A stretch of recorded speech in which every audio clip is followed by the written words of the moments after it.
Hey, I'm Dark North. In this video, I'll be talking about what playstyle is better for Ganyu, freeze or melt. I'll also be talking about the new artifact set and how that changes things. If you want to know what team comps would be best for either playstyle, you can look forward to a video that will come out soon going over that topic. So be sure to subscribe if you don't want to miss that. So let's first talk about Melt Ganyu. Before the recent update, the only artifact set to maximize Melt Ganyu was 4-piece Wanderers, which was very difficult to farm because it was dropped by bosses, which cost 40 resin to give 1 gold artifact. Recently with the strongbox, there is another way to get this set, but the cost is higher, 3 artifacts for 1, which is 60 resin.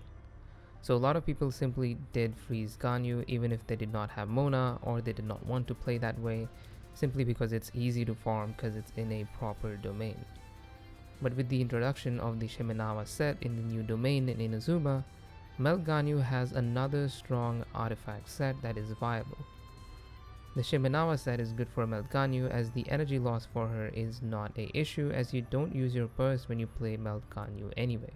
On top of that, the other artifact set in this domain is the Emblem set, which is a very powerful set on almost all support and sub DPS characters in the game. Both the 2-piece and 4-piece of the Emblem set is amazing, and the 2-piece of Shimenawa is essentially Gladiator 2-piece, which is also very universal. So you want to be farming this artifact domain, and by doing so you will be gearing up a lot of characters in the process with just one domain. This makes Shimenawa a better option for Ganyu as you can get this set in this domain while also gearing other characters in the process, unlike Wanderers or Blizzard's Rare where the only other characters you can gear are Hydro. This makes farming this set for Ganyu more resin efficient than the other options. If you don't care about efficiency, then none of this matters, you can do whatever you want. So now let's move on to talk about freeze Ganyu. The benefit of freeze Ganyu is the 4-piece Blizzard's Rare set that gives free 40% crit rate. Add on to this the 15% from Cryo Resonance and the base 5% crit that all characters have, and you get 60% crit rate as is. On top of that, Ganyu passive increases consecutive charge shot crit rate by 20%, bumping this up to 80% crit rate. If you can get at least 20% crit rate on substats, your Ganyu charge shots will crit 100% of the time. This also allows you to run a crit damage circlet without worrying about any crit rate substats at all, as the set bonus gives you so much crit rate. This means even if you have trash artifacts, if you have the correct main stat and set bonus, you will still have good ratios and do decent damage.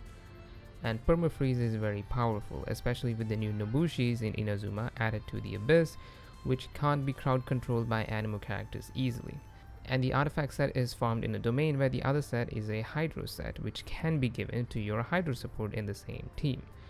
While it's not as hyper resin efficient like the new Emblem Shimenawa domain in Inazuma, it's still more resin efficient than the other artifact domains out there.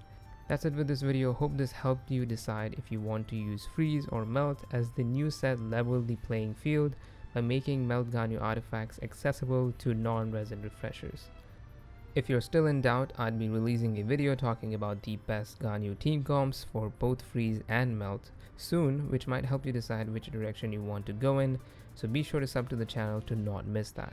Thank you for watching, I'll catch you in the next one.